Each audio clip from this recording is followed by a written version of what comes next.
joyeux anniversaire, joyeux anniversaire, sœur merveille, joyeux anniversaire. Vous pouvez la saluer. Que Dieu te bénisse, que Dieu te bénisse, que Dieu te bénisse, sœur merveille, que Dieu te bénisse. On acclame, on acclame, on acclame. Il n'y a pas de requête de chant. Qui veut chanter un seul chant? On prend un seul chant. Qui veut chanter pour la gloire de son Dieu? Qui veut louer Dieu ce matin? On acclame le Seigneur Jésus. On va prendre la sœur. Sois court, il ne faut pas trop traîner. Shalom, épouse de Christ. Je voulais remercier Dieu encore pour une journée de plus.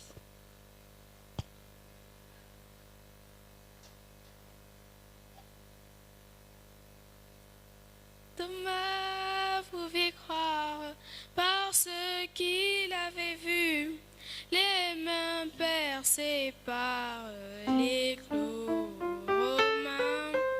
Thomas pouvait croire parce qu'il avait vu les côtés percés de mon sauveur. Mais Jésus lui dit, tu crois parce que tu as vu. Heureux sont ceux qui croiront sans avoir vu. Une récompense les attend. Une récompense les attend.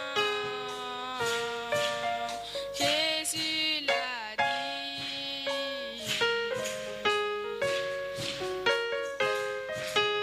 Tandis que les autres tout ont la Odyssée, tandis que les autres tout ont les honneurs, que je reste caché dans l'obscurité pour être un fruit parfumé de Dieu dans la gloire à venir. Il m'attend au ciel, une récompense m'attend. Une récompense m'attend. Jésus l'a dit. Et de bénisse. On acclame très fort le Seigneur Jésus. On se lève, nous allons chanter. C'est encore l'ancien Saint-Esprit et Satan ne peut l'approcher. C'est pourquoi les hommes le craignent. Il est si bon pour moi. Donne-moi l'ancien évangile. L'ancien évangile. L'ancien évangile. Il est si bon pour moi. Donne-moi. Donnez-moi l'ancien évangile, l'ancien évangile, il est si bon pour moi, il mettra fin à tes mensonges, il te sauvera de la mort, fera s'enfuir les démons, il est si bon pour moi, donnez-moi, donnez-moi.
monde danser.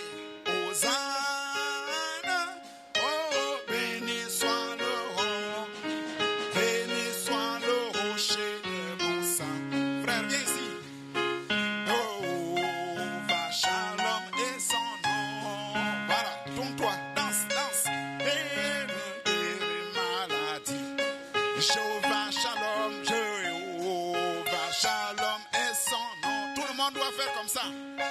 Car il nous donne de la paix. Hosanna, béni soit le roi, béni soit le rocher de mon salut. Hosanna, béni soit le roi, béni soit le rocher de mon salut. Jéhovah Rapha est son nom, car il nous guérit maladie. Jéhovah Rapha, Jéhovah Rapha est son nom, car il nous guérit de maladie. Jéhovah, béni soit le roi, béni soit le rocher de mon salut. Hosanna, béni soit le rocher, béni soit le rocher de mon salut. On acclame, on acclame, on acclame, on acclame. C'est comme ça que tout le monde doit chanter. Vous voyez, il y a certains qui restent, qui regardent. Hein? Chacun doit participer comme ça. Je dois voir les enfants de l'école dimanche danser, chanter. Hein? On ne reste pas là pour regarder l'autre. Hein? Lui fait déjà sa part. Quand le Saint-Esprit va passer, il va dire, parmi les enfants qui étaient dans l'école le dimanche, tel a bien dansé, il a battu les mains, il a chanté. Et le Saint-Esprit va vers le Père, il va faire le rapport que l'école du dimanche ce matin, voilà le frère tel a bien chanté et dansé. Qu'est-ce qu'il faut faire? On doit lui donner le Saint-Esprit. Et là, quand il revient, il rentre dans le frère. Mais toi qui regardes, tu ne fais rien. Quand le Saint-Esprit vient, il passe, il te laisse. On acclame le Seigneur Jésus. Nous allons lire Éphésiens chapitre 6. Éphésiens chapitre 6. On va directement au verset 12. Bon, nous allons commencer au verset 10.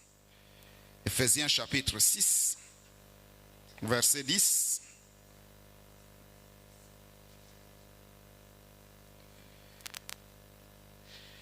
La Bible dit, au reste, fortifiez-vous dans le Seigneur et par sa force toute puissante. Revêtez-vous de toutes les armes de Dieu afin de pouvoir tenir ferme contre les ruses du diable. Car nous n'avons pas à lutter contre le sang. C'est le verset 12. Nous n'avons pas à lutter contre la chair et le sang, mais contre les dominations, contre les autorités, contre les princes de ce monde des ténèbres, contre les esprits méchants dans les lieux célestes. C'est ce verset qui nous intéresse. Donc, il dit, nous n'avons pas à lutter contre la chair et le sang, mais contre les dominations, contre les autorités, contre les princes de ce monde des ténèbres, c'est-à-dire les démons, contre les esprits méchants dans les lieux célestes. Nous prions, Dieu notre Père céleste, merci encore pour la grâce que tu nous donnes ce matin. Nous venons auprès de toi, Seigneur Jésus, pour écouter la parole. Tu as dit le ciel et la terre passeront, mais ta parole ne passera point. Assiste-nous du début à la fin, au nom du Seigneur Jésus-Christ. Amen. On acclame notre Dieu.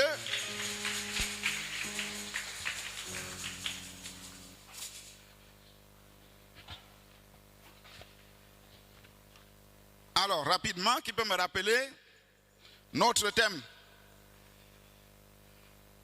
Le thème que nous sommes en train d'aborder, oui, c'est les influences. Les influences. On acclame.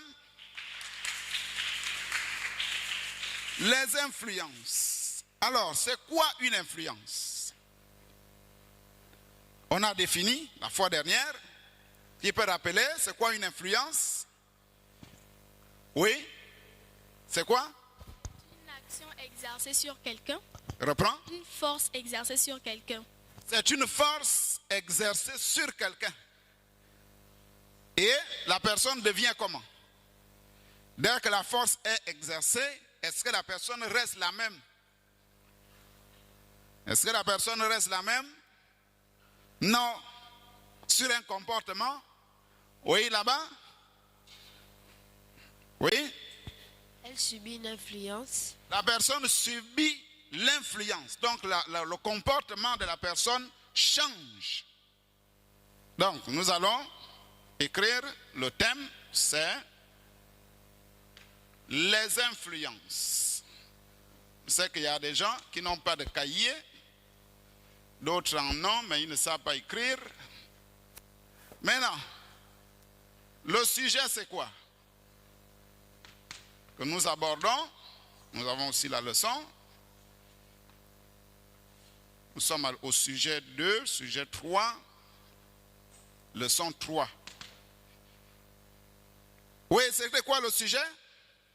Le sujet c'était... Oui? L'influence à la naissance. L'influence à la naissance. Est-ce que c'était ça le sujet du dimanche dernier? L'influence que l'enfant reçoit à la naissance.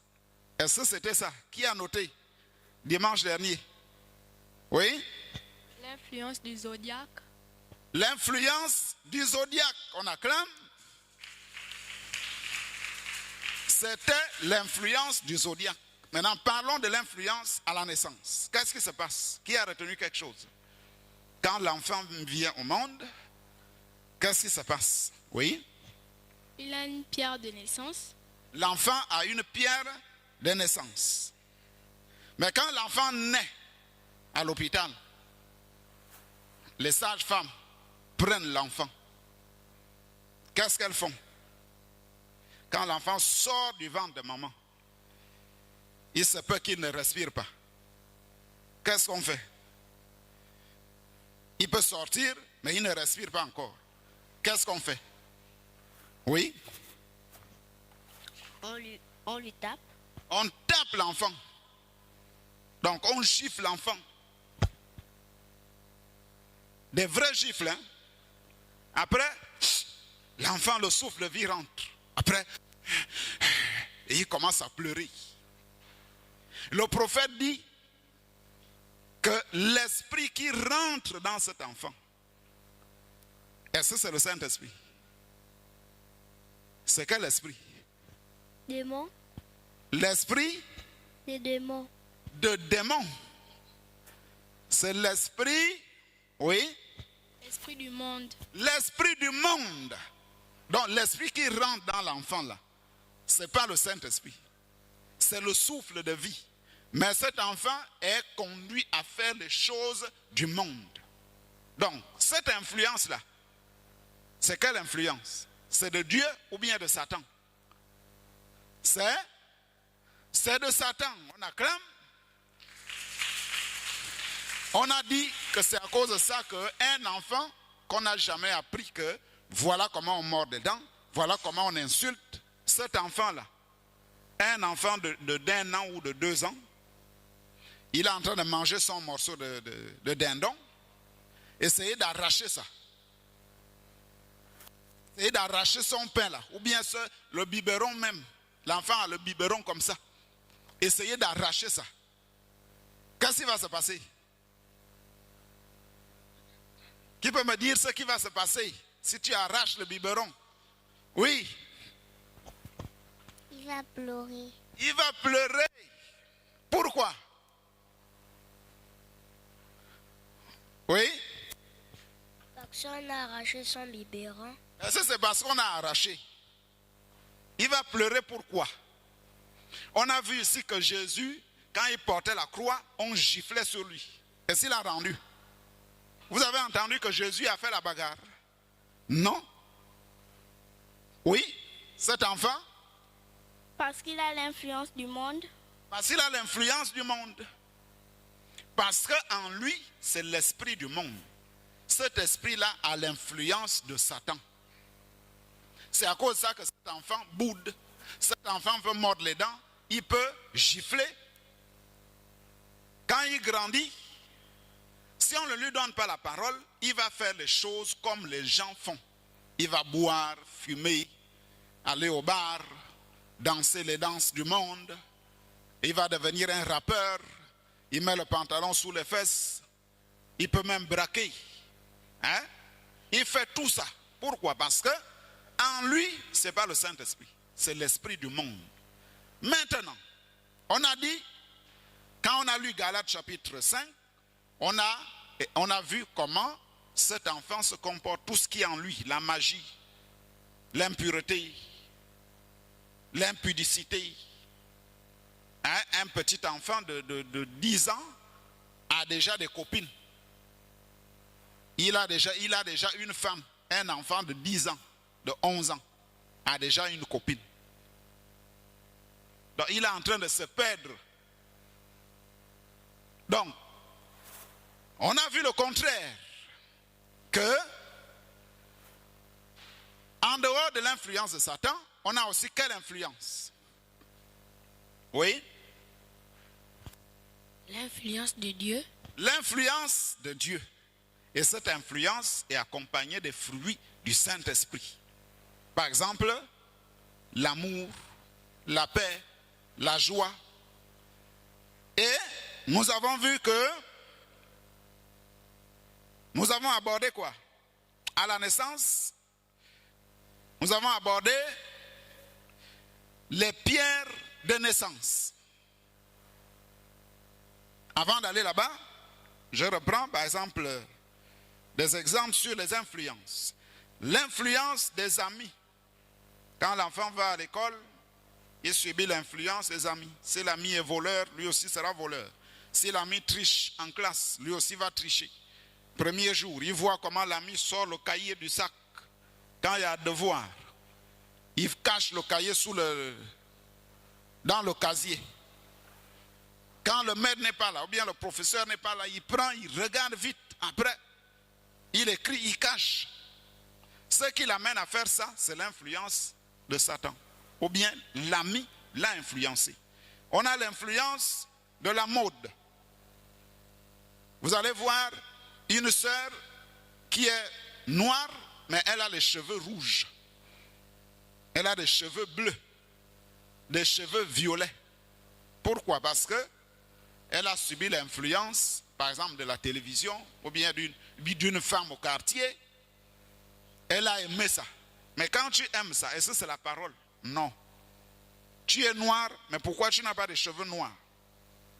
Si tu veux ajouter les mèches, tu dois ajouter les mèches qui correspondent à la couleur de tes cheveux. Tu as les cheveux noirs. Si tu veux mettre la mèche, c'est la même couleur. Il ne faut pas prendre la mèche jaune. Si tu fais ça, c'est parce que tu as subi l'influence de quelqu'un qui l'a fait. On a l'influence des enfants rebelles. La Bible dit dans les derniers jours, les enfants seront rebelles à leurs parents. Le parent parle, l'enfant boude. Le parent envoie, l'enfant refuse. Donc l'enfant a l'influence de la rébellion. Parce que Paul avait déjà parlé de ça. Que dans les derniers jours, les enfants seront rebelles. L'influence des influenceurs. Il y a des influenceurs. Ce mot-là vient des réseaux sociaux. C'est-à-dire les gens qui écrivent, ils n'ont même pas vu quelque chose, ils racontent tout un tas de choses, ils balancent dans les réseaux sociaux, les gens vont lire, pensant que c'est vrai. Or, ce n'est pas vrai. Il le fait tout simplement parce qu'il a besoin de l'argent. Donc ce sont des influenceurs. Ils créent des choses, ils envoient et les gens courent derrière pensant que c'est vrai. Or, c'est le diable. Donc il y a des journalistes, il y a des blogueurs, donc c'est les mêmes, les internautes, il y a des stars de télévision. Hein? Un enfant qui regarde le film de Bruce Lee ou bien de Tarzan, lui aussi veut devenir comme Tarzan. Comme Tarzan saute d'un arbre à un arbre, l'enfant aussi va grimper le manguier. Il va tenter de sauter comme Tarzan. Et quand il arrive, le cou se casse. Et c'est les parents qui vont aller à l'hôpital pour te soigner. Pourquoi? Parce que tu as subi l'influence de Tarzan. Tu veux devenir comme Tarzan. Tu veux devenir comme Bruce Lee. Tu veux frapper les autres. Alors que tu es en train de prendre l'esprit de bagarre. Donc il y a aussi les activistes. C'est toujours les mêmes personnes des réseaux sociaux. L'influence du zodiaque. Là, on a parlé de pierre de naissance. On a dit que chaque enfant hébreu, c'est-à-dire les enfants de Jacob, qui naissaient, le cri ou bien les mots que la mère disait quand l'enfant sortait, c'est ce nom-là qu'on donnait à l'enfant. Et cet enfant-là était influencé toute sa vie selon les bénédictions qui sortaient de la bouche de la mère. Par exemple, nous avons vu qu'il y a combien de pierres de naissance? Qui peut me rappeler les pierres de naissance? Oui, là-bas. Il y a 12 pierres de naissance. Qui sont? Il y a le zodiaque, le pectorax, l'émeraude, le saphir, aussi. Qui peut compléter? Est-ce que le zodiaque en lui-même c'est une pierre de naissance? Non. Parmi les pierres de naissance, on a dit? Il y a le diamant, l'émeraude, le saphir, le topaz, la tourmaline, le rubis, le topaz bleu. Oui, on acclame. Qui peut ajouter? Qui peut ajouter? Parmi les sœurs, vous n'avez pas toujours cherché les pierres de naissance. Qui a cherché? Oui, rappelle-nous les 12 pierres de naissance. Les 12 pierres de naissance sont le diamant, le topaz, l'escarboucle, l'améthyste, l'émeraude, le opale, le agate, le saphir, le sardoine, le jaspe et le onyx. On acclame le Seigneur Jésus. Et on a dit que les 12 pierres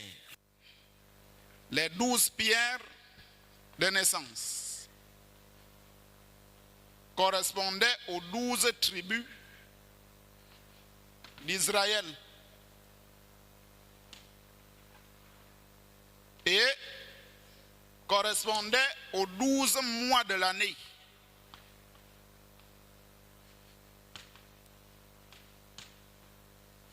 Et chaque mois a une tribu. Chaque mois a une pierre. Qui a retrouvé sa pierre? On a aussi donné un devoir pour aller chercher. Chacun devait avoir sa pierre de naissance. Chacun de vous doit savoir, connaître son signe du zodiaque. Ça correspond aussi aux 12 signes du zodiaque. Donc il y a aussi 12 signes du zodiaque.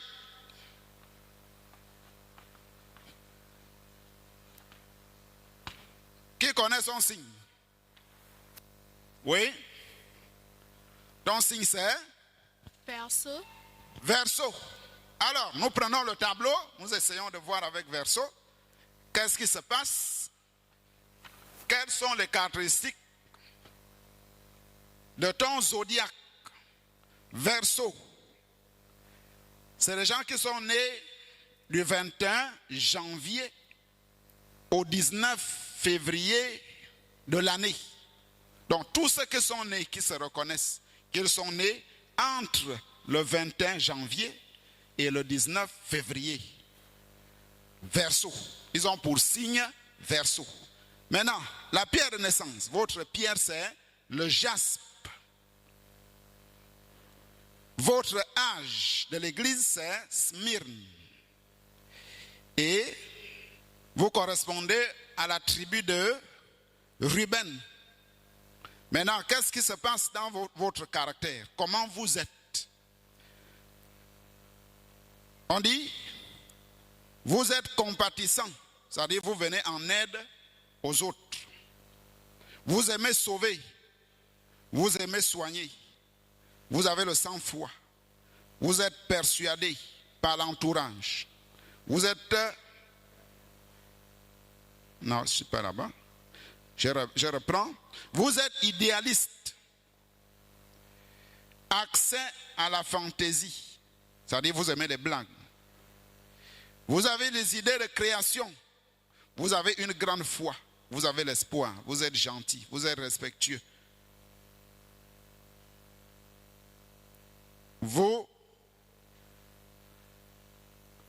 pleurez facilement. Vous vous froissez vite. C'est-à-dire quand quelqu'un vous fait une chose, tout de suite, vous vous mettez en colère. Voilà le caractère de ceux qui sont Verseaux. On acclame. Donc ceux-là se reconnaissent.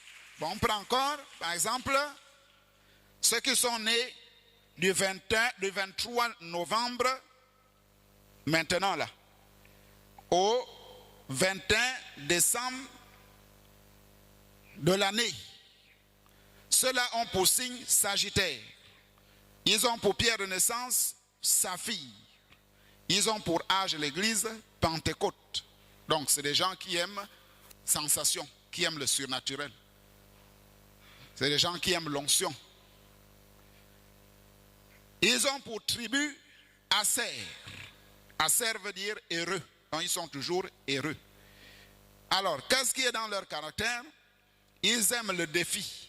Ils n'aiment pas être dominés. Ils sont dynamiques, résistants, physiques, colériques. C'est des gens qui sont colériques. Reviennent vite à leurs décisions. Égoïstes, aiment la forêt. C'est des gens égoïstes. Donc ils donnent difficilement. C'est des gens qui aiment la forêt et les affaires. Ils aiment la sexualité. Ils aiment les enfants. Ils sont lents à répondre au rendez-vous. Ils donnent de tout cœur. Quand ils donnent, ils ne murmurent pas. Ils sont courageux, ténacité, confiants, aiment le surnaturel. C'est ce que je disais. N'aiment pas être dérangés. Dorment beaucoup la nuit. Voilà les gens de la tribu d'Aser. On acclame. Donc nous avons, chacun de vous doit connaître son signe du zodiaque, la tribu, l'âge de l'église et le caractère dans le zodiaque. Et le prophète a dit, nous allons arriver là-bas, chaque être humain sur terre a une représentation au ciel. Jésus-Christ sur la terre avait une étoile au ciel. Qui se souvient de la naissance de Jésus-Christ? Qui avait entendu parler? Alors, qu'est-ce qui s'est passé quand Jésus naissait? Qu'est-ce qui s'est passé? Oui? Les mages sont venus, ils ont suivi l'étoile. Les mages ont suivi l'étoile. Les mages d'Orient. Ils ont vu l'étoile et ils l'ont suivi. Jusqu'où? Ils sont arrivés où? Oui? Ils sont arrivés jusqu'à Jésus. Dans quelle ville? Dans quel pays? Ils sont partis, ils sont venus en Israël. Ils sont arrivés où? Jésus était où? Oui, là-bas. Les mages d'Orient. Oui? À Nazareth. Est-ce que c'est à Nazareth? Non. Jésus est devenu nazaréen après. Oui? À Bethléem. À Bethléem de Juda. On acclame. Juda était dans la tribu, c'est-à-dire Bethléem était dans la tribu de Juda. comme Jésus est le lion de la tribu de Juda, et sa pierre de naissance, c'est le jaspe et le sardoine. Donc il devait naître à Bethléem, comme la prophétie disait. Et toi, Bethléem, qui est la plus petite entre les villes de Juda, de toi sortira un sauveur. C'est pourquoi Jésus est né là-bas. Donc ça correspondait à sa pierre de naissance et à la tribu, là où il devait sortir. Et les mages suivaient l'étoile. Nous allons lire dans la brochure le cadeau enveloppé de Dieu. On acclame. Le prophète dit, là, à l'autre bout du pays, il y avait des hommes humbles, des mages. On les appelait les mages, les astronomes.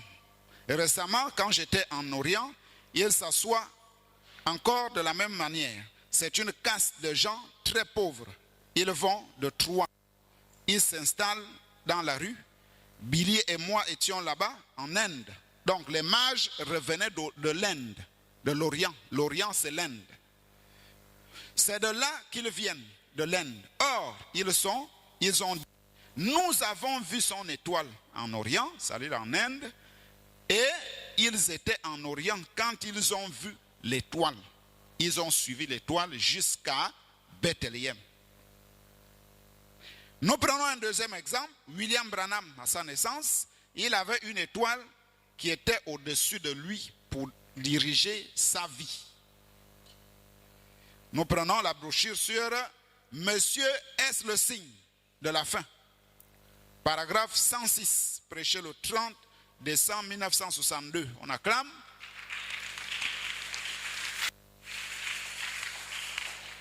Il dit, ce mage, donc il y a une jeune femme qui a interpellé William Branham pour dire que, monsieur, je peux vous donner le jour de ta naissance et le lieu.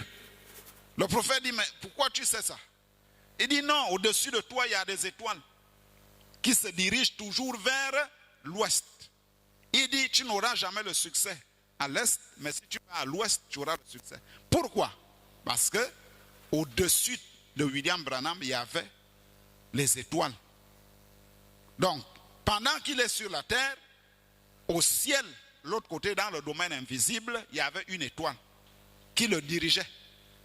Quand l'étoile bouge à gauche, lui aussi veut aller là où l'étoile se dirige. C'est pourquoi toute sa vie était difficile à comprendre. Même lui-même, il ne se comprenait pas. Donc nous lisons, il dit, ce mage me dit, tu n'auras jamais le succès dans l'Est. Il ajouta, tu es né sous un signe. Ce signe, il dit, cette constellation, lorsqu'elle se croisait le jour de ta naissance, donc le jour de la naissance de William Branham, il y a eu les mêmes trois étoiles.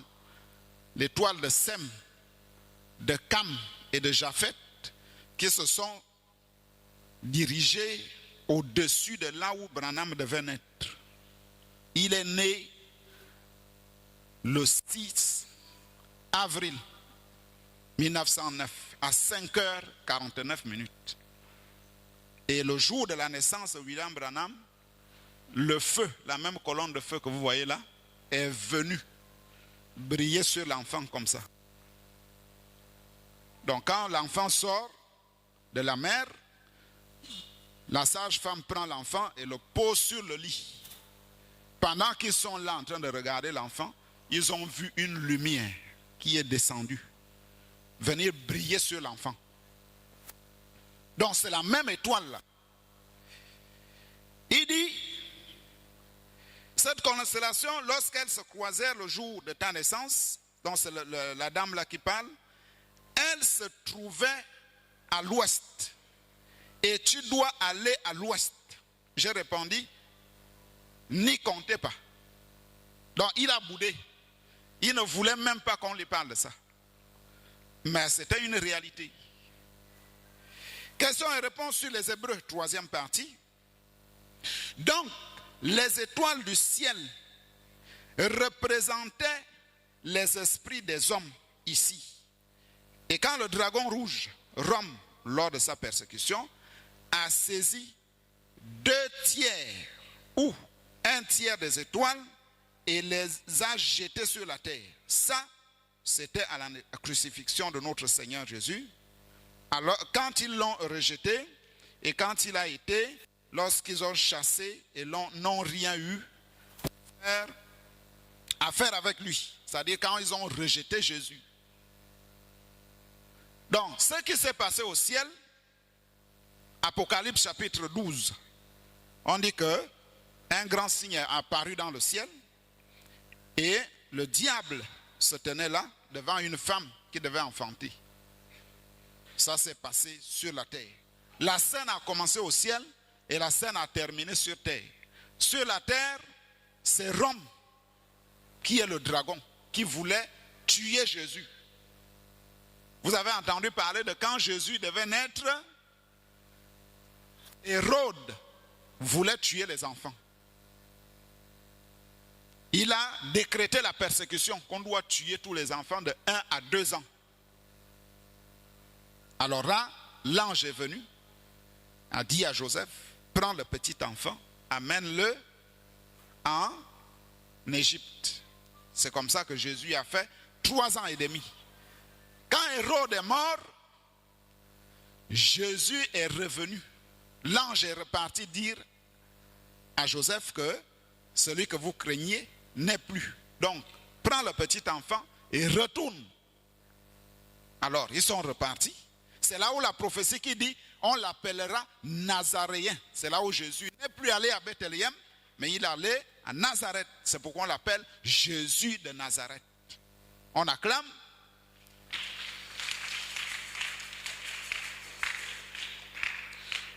Donc, on dit, sa queue, c'est-à-dire la queue du dragon, Apocalypse chapitre 12 au verset 4, entraînait le tiers des étoiles du ciel et les jetait sur la terre.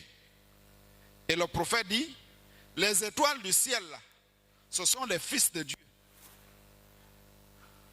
qui combattaient contre le diable. C'est-à-dire qu'il y a eu guerre au ciel. Je vous ai expliqué ça ici, que au ciel, il y a eu contestation. C'est-à-dire que le diable, quand il voulait être Dieu, Dieu a refusé ça. Donc, le grand ange Michael a combattu contre Satan. Et Satan a pris la plus grande part des adeptes. Donc, il a divisé l'église. Il a amené une grande partie. Donc, le 1/3 qui est resté avec Dieu, c'est ce dont on parle ici. Il dit que sa queue entraînait le tiers des étoiles du ciel. Ces étoiles du ciel-là, ce sont des fils de Dieu. C'est pourquoi le prophète dit, chaque être humain sur la terre a une représentation au ciel. Donc, là où vous êtes là, chacun de vous a une représentation au ciel. Donc, ce que vous faites sur la terre, c'est ce qui a déjà été. Si on te parle de Dieu ici, tu refuses, ça veut dire que là-bas, tu avais déjà refusé. C'est pourquoi Jésus a dit, tous ceux qui ont écouté le Père viendront à moi. Ils ont écouté le Père quand? C'est quand il y a eu bagarre au ciel. Les gens qui ont pris position pour Dieu sont du côté de Dieu sur la terre. Les gens qui ont rejeté Dieu au ciel, quand ils arrivent sur la terre, ils ne croient pas. Tu lui parles de Jésus, l'église, il te dit, je m'en fous de ça. Moi, je bois mon vin. Pourquoi? Parce que en lui, il n'y a rien pour Dieu. Il n'y a pas la semence. Au ciel là-bas, il n'avait pas cru. On acclame, on acclame. Alors, nous avons parlé des influences. Le prophète a dit dans la démonologie, domaine religieux, jusque-là, on n'est pas encore dans notre sujet. Nous sommes toujours sur le sujet du dimanche dernier. Il y a ici, il dit dans démonologie, domaine religieux du 9 juin 1953. Au paragraphe 194, on acclame.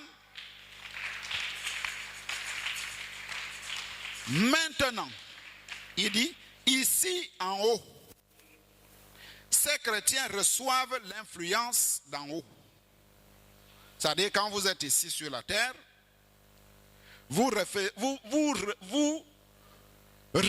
l'influence du ciel, c'est-à-dire l'influence du Saint-Esprit. Quand tu marches avec l'amour, la paix, tu aimes lire la parole, tu aimes aller à l'église, ça veut dire que tu reçois l'influence du ciel. Mais quand tu fais les choses du monde, tu insultes, tu bois le vin, tu voles, tu triches, ça veut dire que tu reçois l'influence de l'enfer. Donc, il y a les âmes en prison. Dans les âmes en prison, ce sont les morts en Christ, c'est-à-dire les gens qui sont morts sans Christ. Sur la terre, il y a aussi les vivants qui n'acceptent pas Jésus. C'est pourquoi Jésus a dit dans Matthieu chapitre 8, au verset 22, Jésus lui répondit, « Suis-moi et laisse les morts ensevelir leurs morts. » C'est-à-dire, ces gens-là étaient debout, ils marchaient, ils mangeaient, mais ils étaient morts. Pourquoi? Parce qu'ils ne suivaient pas Dieu. Jésus les considérait comme des morts, mais vivants. On acclame?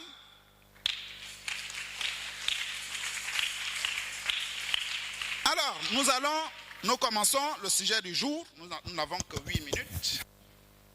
Nous allons aborder les 7 dimensions.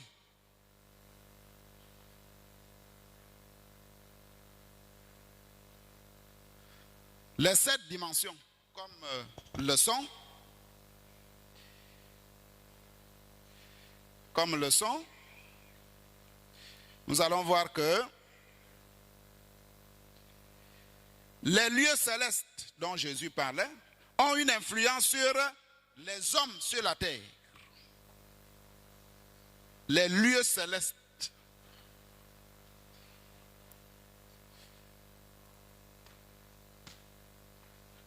Ont une influence sur les hommes.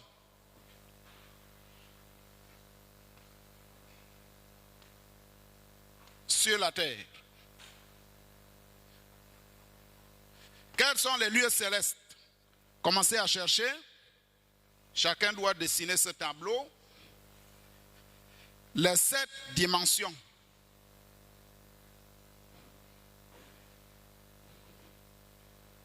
Ici. Nous avons. Qui peut m'aider? Qui connaît les 7 dimensions? On commence par la 7e dimension. La 7e dimension, c'est,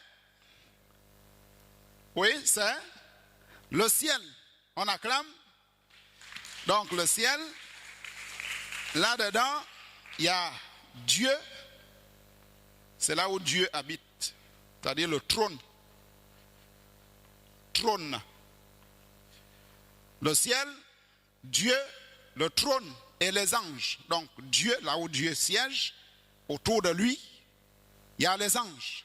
Après, plus bas, le paradis. On acclame. Voilà. C'est la 6e dimension. C'est le paradis. Paradis, c'est là où vont les saints. Donc ici, c'est les saints. Après, l'enfer, c'est la 5e dimension. Ici, la 5e dimension est là, divisée en 3. Ici, c'est les âmes en prison. Donc, si tu meurs sans Christ, c'est ici où tu vas venir. Après les âmes en prison, nous avons les démons. Là où les démons habitent, démons d'orgueil, d'impolitesse, ainsi de suite. Et après les démons, nous avons Satan lui-même. Là où il habite. Là où il a son trône. Maintenant ici, vous allez voir qu'ici, ça englobe tout ça. Il s'agit de la 4e dimension. La 4e dimension, ce sont les réseaux. Ou bien les ondes.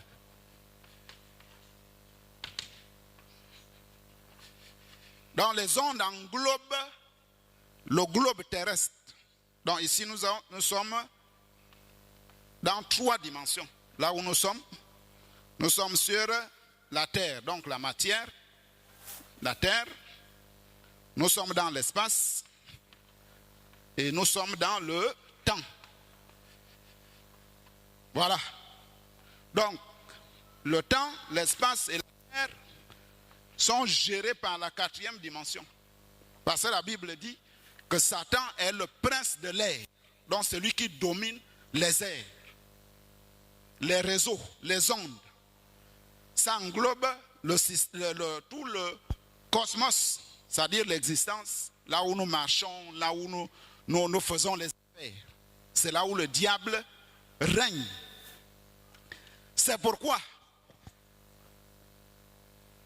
vous allez voir dans une personne, on peut chasser le démon. Ce démon-là, il est dans le domaine de la 4e dimension. Dans la même personne, si le démon sort, le Saint-Esprit remplace dans la personne. Qui a déjà rêvé? Qui a déjà rêvé une fois? Levez la main, ceux qui ont déjà rêvé. Tout le monde. On acclame. Maintenant, quand vous rêvez là, quand vous rêvez, vous êtes dans quelle dimension? Qui peut me dire là où il est? Est-ce que c'est la 6e? Est-ce que c'est quelle dimension? Oui? C'est quelle dimension? La 4e dimension. La 4e dimension. On acclame, on acclame, on acclame. Donc, ce que le prophète a dit, que ces humains, c'est-à-dire nous sommes ici, sur la terre, il dit, ils reçoivent une influence, soit du ciel, c'est-à-dire du paradis, de Dieu, parce que le Saint-Esprit ici, il descend en passant par la 4e dimension pour arriver sur la terre. Soit ici, pour ceux qui ont le Saint-Esprit, soit de là, de l'enfer, ici.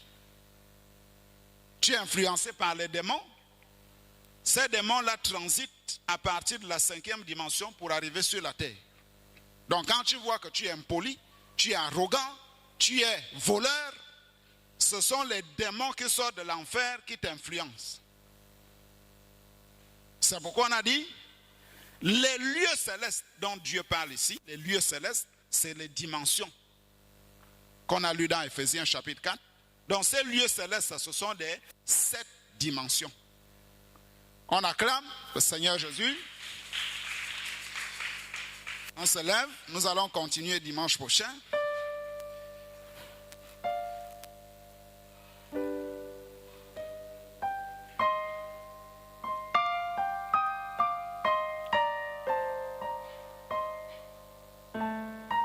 Nous prions. Dieu, notre Père Céleste, merci encore Seigneur pour cette parole que nous venons d'écouter, Seigneur Jésus. Tu as donné au Dieu Tout-Puissant le message à ton serviteur William Branham et nous croyons, Dieu Tout-Puissant, que tout ce qu'il a dit est vrai. Seigneur, aide-nous à être influencés par le ciel et non de l'enfer. Ô Dieu, donne-nous le discernement. Donne le discernement à tes enfants, Seigneur Jésus. Permets que tout ce qui est enseigné ici soit gardé dans leur cœur pour qu'ils marchent droit selon la parole. Bénis les dîmes et les offrandes au nom du Seigneur Jésus-Christ. Amen. Nous sortons aux